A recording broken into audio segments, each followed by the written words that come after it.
முகம் ஒன்றே.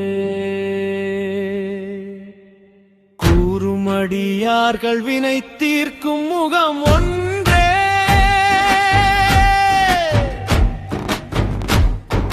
குன்று உருவவேல் வாங்கி நின்ற முகம் ஒன்றே.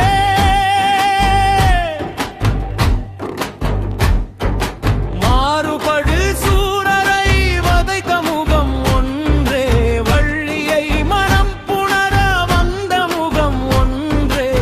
ஆறுமுகமான பொருள் நீ அருள வேண்டும். ஆதி அருணாசலம் அமர்ந்த பெரும்